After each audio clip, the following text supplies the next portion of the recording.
नमस्कार, KP news 24/7 में आप सभी का स्वागत है। मैं पूजा आपके साथ। आइए सबसे पहले देखते हैं मुख्य समाचार।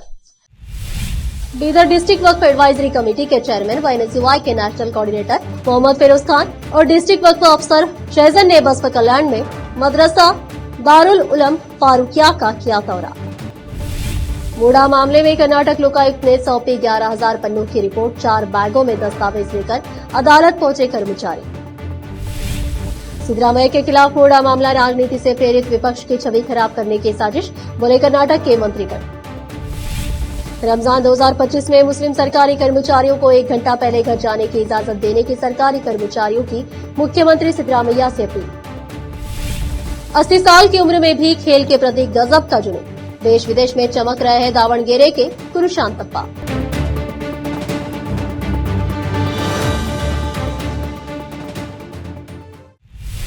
अब समाचार विस्तार से। बीदर डिस्ट्रिक्ट वक्फ एडवाइजरी कमेटी के चेयरमैन व एनएसयूआई के नेशनल कोऑर्डिनेटर मोहम्मद फिरोज खान और डिस्ट्रिक्ट वक्फ अफसर शहजन और माइनॉरिटी तालुका अफसर शिव कुमार कुप्पे और बसपा कल्याण वक्फ टीम ने बसपा कल्याण के नालबंद गली में स्थित मदरसा दारुल उलम फारूकिया का दौरा किया और वहां पर पढ़ रहे छात्रों से मुलाकात की और उलमा से मुलाकात करके यहां के बच्चों के लिए दी जाने वाली सुविधाओं और समस्याओं के बारे में जानकारी ली। उलमा ने इस मदरसे में पढ़ने वाले बच्चों को विभिन्न प्रकार की सुविधाएं उपलब्ध करने की अपील की। इस अवसर पर बीदर डिस्ट्रिक्ट वक्फ एडवाइजरी कमेटी के चेयरमैन व एनएसयूआई के नेशनल कोऑर्डिनेटर मोहम्मद फिरोज खान और डिस्ट्रिक्ट वक्फ अफसर शहजन और अन्य ने मस्जिद का भी निरीक्षण किया और जानकारी ली। इस अवसर पर मोहम्मद फिरोज खान ने मदरसा और मस्जिद को बुनियादी सुविधाएं उपलब्ध कराने का आश्वासन दिया। केपी न्यूज के कैमरामैन महेश टिक्की का कवरेज। देश प्रदेश और स्थानीय समाचारों के लिए केपी न्यूज 24/7 को लाइक, शेयर, सब्सक्राइब करना ना भूलें।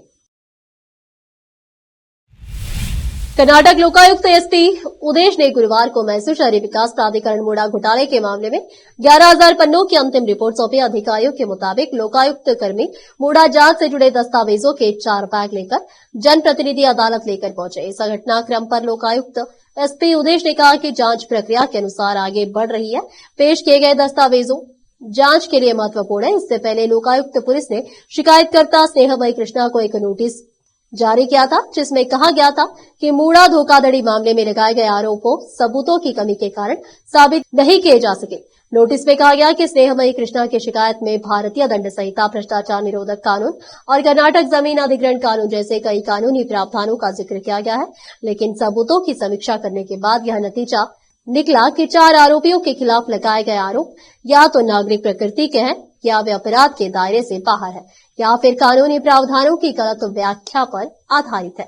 एसपी उदेश की ओर से जारी नोटिस में बताया गया था कि यह मामला कानूनी कार्रवाई से योग्य नहीं है, जिसके कारण एक अंतिम रिपोर्ट कोर्ट में पेश की गई। नोटिस पर प्रतिक्रिया देते हुए स्नेहमयी कृष्णा ने लोकायुक्त की आलोचना की और आरोप लगाया कि वह राजनेताओं को बचा रहे हैं और रिपोर्ट को अदालत में चुनौती दी। मूडा साइट आवंटन मामले में कर्नाटक के मुख्यमंत्री सिद्धरामैया को लोकायुक्त पुलिस की क्लीन चिट का स्वागत करते हुए उनके कई कैबिनेट सहयोगियों ने गुरुवार को कहा कि यह मामला राजनीति से प्रेरित था और विपक्षी भाजपा और जेडीएस द्वारा उन्हें बदनाम करने की साजिश थी। मूडा साइट आवंटन मामले की जांच कर रही लोकायुक्त पुलिस ने कहा है कि सबूतों के अभाव में सिद्धरामैया और अन्य के खिलाफ आरोप साबित नहीं किए जा सके। सिद्धरामैया पर मैसूर शहरी विकास प्राधिकरण मूडा द्वारा उनकी पत्नी पार्वती बीएम को 14 साइटों के आवंटन में अवैधताओं के आरोप का सामना करना पड़ रहा था।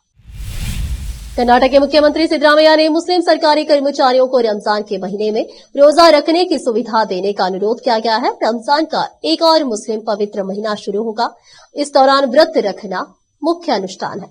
इसलिए प्रदेश कांग्रेस उपाध्यक्ष सीएम सिद्धरामैया से रमजान का रोजा रखने वाले मुस्लिम सरकारी कर्मचारियों को 1 घंटे पहले घर जाने की सुविधा देने की मांग की है। सैयद अहमद ने एक याचिका दायर की। रेवंत रेड्डी के नेतृत्व वाली कांग्रेस सरकार पहले ही तेलंगाना में मुस्लिम कर्मचारियों के काम के 1 घंटों में कटौती का आदेश दे चुकी है। ऐसे में सैयद अहमद ने सीएम से अपील की है कि कर्नाटक में भी काम के घंटे कम किए जाएं और मुस्लिम सरकारी कर्मचारियों के लिए रमजान के रोजे की सुविधा दी जाए।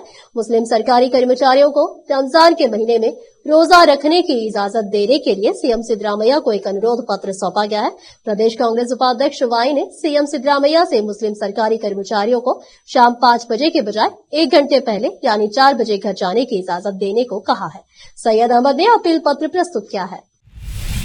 आंगनबाड़ी लाभार्थियों को वितरित की जाने वाली पोषण सामग्री के अवैध भंडारण के मामले में जिले के महिला एवं बाल विकास विभाग के उपनिदेशक पर कर्तव्य में लापरवाही बरतने का आरोप लगाया गया है। मंत्री लक्ष्मी हेबालकर के निर्देश पर हुलिकेम्मा, कुकनूर और बाल विकास परियोजना अधिकारी सीडीपीओ मुत्तन्ना सीए को निलंबित कर दिया गया है। हाल ही में पुराने हुबली में गटूरू क्रॉस के पास एक खाद्य गोदाम में आंगनबाड़ी लाभार्थियों को वितरित की जाने वाली तोगरी बेले, ज्वार, गुड़, चीनी और गेहूं के आटे जैसी पौष्टिक सामग्री के अवैध भंडारण का मामला सामने आया था। इस प्रकार विभाग ने कर्तव्य में लापरवाही बरतने वाले उपनिर्देशक और बाल विकास परियोजना अधिकारी के खिलाफ अनुशासनात्मक कार्रवाई की है। अब फिलहाल इतना एक छोटा सा ब्रेक।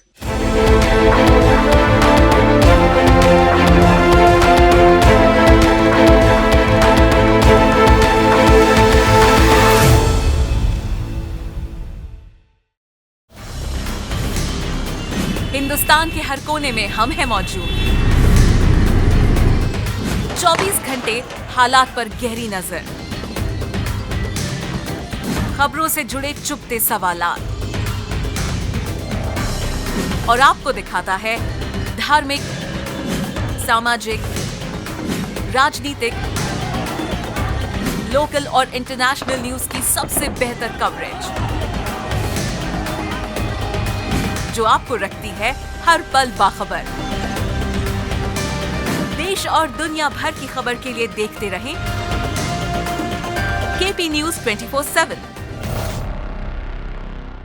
नूर एजुकेशन ट्रस्ट बीदर की ओर से चलाए जाने वाला Noor MEd and BEd college Bidar, recognized by NCTE Delhi and affiliated to Bidar University, Bidar. Admission are open for the academic year 2023-24. विशेषज्ञ और सक्षम शिक्षकों द्वारा शिक्षा प्राप्त करने के लिए नूर एमएड एंड बीएड कॉलेज में दाखिला लें और शांत वातावरण में शिक्षा प्राप्त करें। बीदर शहर में बेहतर शिक्षा का एकमात्र केंद्र Noor MEd and BEd college, Shahpur gate, Bidar. Phone numbers 9945283920, 8482221297। Break के बाद आप सभी का स्वागत है। आइए देखते देश के अन्य समाचार। मुडा घोटाले को लेकर मैसूर लोकायुक्त एसपी उदेश ने विशेष प्रतिनिधि अदालत को एक रिपोर्ट सौंपी है। 82वें सिटी सिविल कोर्ट के जस्टिस संतोष गजानन भट्ट के समक्ष 11,000 पेज की रिपोर्ट पेश की गई है। इसमें सीएम सिद्धरामैया, उनकी पत्नी मल्लिकार्जुन स्वामी और देवराज को क्लीन चिट दे दी गई है। इस पर प्रतिक्रिया देते हुए केंद्रीय मंत्री प्रहलाद जोशी ने कहा है कि यह अपेक्षित फैसला है। हुबली में जवाब देने वाले जोशी को पता था कि लोकायुक्त जांच में उन्हें क्लीन चिट मिल जाएगी। उन्होंने कहा कि इसलिए हमने सीबीआई जांच की मांग की, जैसे की उम्मीद थी। मुडा मामले में सीएम को क्लीन चिट मिल गई। लोकायुक्त में अधिकारियों की पोस्टिंग सीएम के हाथ में है। मैं पहले ही कह चुका हूं कि अगर लोकायुक्त इसकी जांच करेगा तो यह बंद हो जाएगा। हमने सुना है कि उपलब्धि के लिए उम्र महत्वपूर्ण नहीं होती, लक्ष्य महत्वपूर्ण होता है। इसका फायदा उठाते हुए गुरु शांतप्पा ने मास्टर्स एथलेटिक्स में राष्ट्रीय और अंतर्राष्ट्रीय स्तर हासिल किया है। भले ही उनकी उम्र 80 वर्ष से अधिक है, लेकिन जीवन के प्रति उनका उत्साह कम नहीं हुआ है। बचपन से ही खेलों से जुड़े गुरु शांतप्पा ने युवावस्था में कई खेलों में राष्ट्रीय और अंतर्राष्ट्रीय स्तर पर स्वर्ण, रजत और कांस्य पदक जीते हैं और एक विशेष उपलब्धि हासिल की है। तावणगेरे के एसएस मारंगे बी ब्लॉक के निवासी 80 वर्षीय गुरु शांतप्पा एक देसी खिलाड़ी है। उन्होंने बचपन से ही इस खेल में महारत हासिल कर ली है। गुरु शांतप्पा जो अपने स्कूल और कॉलेज के दिनों में कुश्ती, फुटबॉल और वॉलीबॉल खिलाड़ी थे, उन्होंने 2011 में मास्टर्स एथलेटिक्स में भाग लिया। उन्होंने शिवमोगा स्थित सहकारी बैंक की चन्नागिरी शाखा में कैशियर के रूप में कार्य भी किया। बाद में उन्होंने अपनी नौकरी से इस्तीफा दे दिया और कुल 15 वर्षों तक न्यायमाती में एक किसान के रूप में काम किया। कृषक होने के बावजूद गुरु शांतप्पा खेल नहीं भूले और 2011 से मास्टर्स एथलेटिक्स में भाग लिया। उन्होंने अन्य राज्यों में आयोजित सैकड़ों खेल प्रतियोगिताओं में भाग लिया है और स्वर्ण और रजत पदक जीते हैं। विजेंद्र ने कारण बताओ नोटिस की कॉपी मीडिया को दी है। विजेंद्र से पूछे कि मैंने उत्तर दिया है या नहीं। अगर मुझे मेल में कोई नोटिस मिलता है तो उसे जारी कर दिया जाएगा। इसका मतलब है कि यह विजेंद्र ने खुद किया था। बीजेपी विधायक बसंगौड़ा पाटिल यत्नाल ने फिर कहा कि आज उन्हें मिले कारण बताओ नोटिस के बारे में मीडिया को जवाब देते हुए उन्होंने कहा है कि विजेंद्र को इस नोटिस का जवाब भी देना चाहिए था, जिसे देखकर मीडिया ने यत्नाल को नोटिस दे दिया। उन्होंने पूछा कि नोटिस मुझे मिलने से पहले ही लीक हो गया, यह किसने किया। बेंगलुरु शहर के एक मदरसे की छात्राओं पर हमले की घटना सामने आई है। यह घटना संपिगेहल्ली पुलिस स्टेशन क्षेत्र के तहत हेगड़े नगर में जामिया आयशा सिद्दीकी अल बनत मदरसा में हुई। छात्रों को हसन अली नाम के एक व्यक्ति ने कार्यालय में बुलाया और आरोप लगाया कि उनसे गलती हुई है। पता चला है कि यह मदरसा उसके पिता अनवर अली चलाते थे। हमले से नाराज अभिभावकों ने मदरसे के सामने विरोध प्रदर्शन किया। हमले के दृश्य सीसीटीवी में कैद हो गए हैं और माता पिता ने आरोपियों के खिलाफ सख्त कार्रवाई की मांग की। उन्होंने आरोपियों के लिए न्याय और सजा की मांग की है और पुलिस कमिश्नर, एसीपी और डीसीपी को टैग किया है। आखिर में फिर एक बार देखते हैं मुख्य समाचार। बीदर डिस्ट्रिक्ट वक्फ एडवाइजरी कमेटी के चेयरमैन व एनएसयूआई के नेशनल कोऑर्डिनेटर मोहम्मद फिरोज खान और डिस्ट्रिक्ट वक्फ अफसर शहजन ने बसपा कल्याण में मदरसा दारुल उलम फारूकिया का किया दौरा। मूडा मामले में कर्नाटक लोकायुक्त ने सौंपी 11,000 पन्नों की रिपोर्ट। 4 बैगों में दस्तावेज लेकर अदालत पहुंचे कर्मचारी। सिद्धरामैया के खिलाफ मूडा मामला राजनीति से प्रेरित विपक्ष की छवि खराब करने की साजिश, बोले कर्नाटक के मंत्रीगण। रमजान 2025 में मुस्लिम सरकारी कर्मचारियों को 1 घंटा पहले घर जाने की इजाजत देने की सरकारी कर्मचारियों की मुख्यमंत्री सिद्धरामैया से अपील। 80 साल की उम्र में भी खेल के प्रति गजब का जुनून, देश विदेश में चमक रहे हैं दावणगेरे के कुरुशांतप्पा।